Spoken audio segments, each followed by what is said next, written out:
Good afternoon, everyone. I'll be talking about virtual language teaching in Norway, more specifically the county of Vestfold. So I represent one of many web-based initiatives within public schooling, specifically high schools. Now, this requires a new teacher role. How do we benefit as teachers using all this data, as you mentioned? Now, what are we? We believe we excel in two areas, and they are virtual teaching, on the one hand, teaching through the screen, enabling good student-teacher relationships, and on the other side, it's production of e-lectures. So this is a 2-year project that will be prolonged in our county. Now, we provide fast-track courses for high-achieving students in middle school and in high school, so students who love mathematics can attend courses on high school level as they are still in middle school. And then we have smaller courses. So in my county, we have 6 high schools, 2 big ones, and the rest of them are rather small. So the challenge, of course, is to provide as many courses as possible to as many students as possible. But as of now, that's not really happening because of high cost. And then I'll be talking about the new teacher role, because we need to change our way of thinking, starting to teach in a virtual space. So we have mathematics courses and foreign languages. As of now, Spanish, French, German, all level 3, which is the highest level in Norway for foreign languages before you enter university level. And then we have Chinese level 1. We have 240 students, so this is quite a small operation right now. We have 8 teachers, 1 manager, and 2 technologists. Now, why would we do this? The Department of Education in Norway, they approve 40 foreign languages. 40 foreign languages can be taught, both in middle schools and in high schools. So why can't we? Now, we can't because we are locked down to brick and mortar schools. So we're all dependent on the teacher resources in the relevant schools, right? So in certain schools, like in Oslo or in Bergen, larger cities, you can have Italian, you can have Japanese, you can have Portuguese. But if you live further north or in smaller places, it's usually German, French, and maybe Spanish. So how can we complement the brick and mortar thinking of education? Well, cloud-based, obviously. We need to move a lot of these courses up in the cloud. And we do this to personalize these courses. And they're also location independent, so students don't have to commute back and forth. And we need scalability. So as you see, quite a small operation now, but we hope to scale this up through collaboration with other counties. So remember, this is a government-initiated project.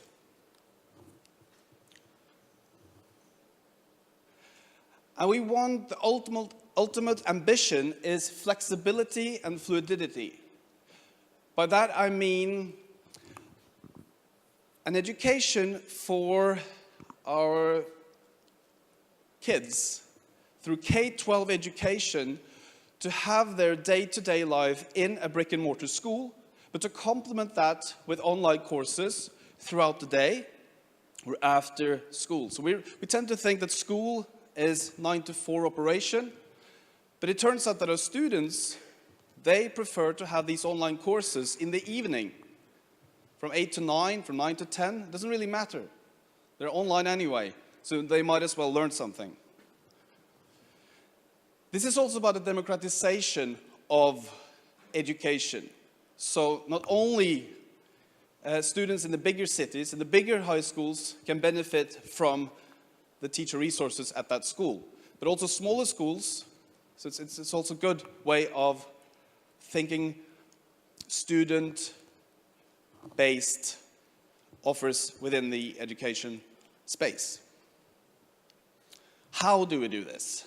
Well, we need to change the skill set of our teachers, because it's a large leap from standing in a classroom lecturing in a traditional way, one-to-many, and to teach online one-to-many.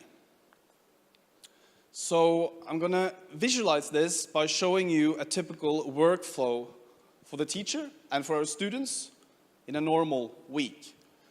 So here you have Lisa, our student, on Monday. And she would normally attend class, right? Let's say for German level 3, and then there would be a lecture. So what we do is that we flip this, and we move that online to an online platform, like Moodle. We're using a different platform. And then Lisa would prepare for the virtual lesson on Tuesday, right? So she's doing homework online. So she's watching these videos produced by our teachers, and she's answering questions. She's writing short pieces. She's collaborating with fellow students. And of course, this will generate, as you know, a report. And this report is quite rudimentary, but it provides the teacher with information to plan her lesson on that following Tuesday. And then the teacher can target their teaching, right? So you have a group of 15 students, and we're using Adobe Connect as a video web conference tool. So by using pods, breakouts, you can differentiate learning. So especially in these level 3 language groups, we have native speakers, and then we have very proficient Norwegian nationals that are quite proficient in German, but they're different levels, right? So then you can have breakouts and you can differentiate. But this requires a different skill set from our teachers. So that's also part of our job, is to train them, help them, recording sessions, and after sessions, analyzing and discussing with teachers how they can enhance their lessons. And then, of course, we have this element of cloud-based collaborations. We have students collaborating on various platforms. It could be Office 365, it could be social networking sites, it could be Padlet, it could be anything. But the idea is to have a language immersive experience, because a learning and acquiring a language requires immersion, obviously, and ideally you would move to that country. But here we want the students to use the target language throughout the week, outside of lessons as well. And mind you, students, they have to attend these classes. So attendance is taken, so they need to show up for class online, and they have to complete these e-lectures. So where are we heading with all of this? Now, tools. I've been to quite a few conferences, and I've looked here today, and there's all these fantastic tools that can do all kinds of things, and they have different categories. And of course, as an institution, you need to decide upon some tools. But to us, the toolbox is not the topic of discussion, really. So we would like to be tool agnostic. So next year is a different tool, and in 5 years' time there's different tools, but you need to put these together so they cater to the needs of the problem that you're trying to solve, or the challenges at hand. But we're using Campus Increment, which is quite a nice interface for teachers and students to use to publish the e-lectures and to generate that learning data for them to use. And then we're using Office 365 for student management and student production, for the students to collaborate in terms of writing, producing audio clips, video clips, podcasts, and whatnot in that week, in that course. And then we're using, well, a couple of our teachers, they're using OneNote class notebook, also for student management and also for that collaborative experience. And then we're using Adobe Connect. Now,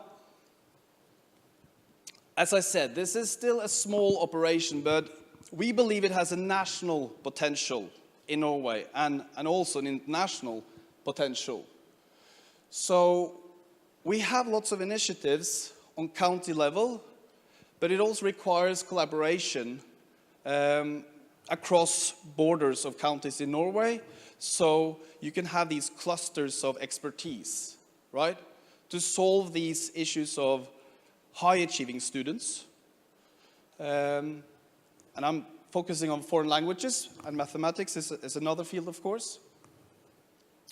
But of course, we have challenges. For the past 2 years now, economy is a big one. Who's paying the bill? And attitudes in faculty, in teacher unions. What do you do about teaching in the evening? How do you compensate that? And attitudes among parents, among staff, of course. What does this do to the brick and mortar schools that we have? And digital mastery is another field, of course. How do we equip our teachers to master the role of virtual teaching? And we also want to head into the future where we also take care of students with disabilities, dropouts, students with mental illness and other aspects that create a way for them, well, prohibits them from attending school, right? So how can we use all of this technology and knowledge that we have now to help them also complete their academic course? And more foreign languages, as I said, in Norway, 40 languages are approved to teach. But for the most part, we only have 2 or 3 foreign languages in each school. And more speciality courses that we don't have enough students in each school. But on a county base, we might have 30, 60 students interested in informatics, coding, programming, all of these other emerging courses that also should be part of K-12 curriculum, but for different reasons is not. And then exam prep courses. We've done this twice now because we have quite a huge flunk rate in rudimentary mathematics for quite a few students. So how do we deal with that? Well, we've set up 6-week courses where you have virtual lessons, and we're using e-lectures of flipped methods to help them pass their exam in November. So we can also expand on this on different levels. And then last one is faculty competence. Also use what we have learned here through this process of catering to foreign language courses, also to help faculty members, staff members to enhance their competence in both digital mastery or any other field. Well, that is it. Thank you for listening. Thank you.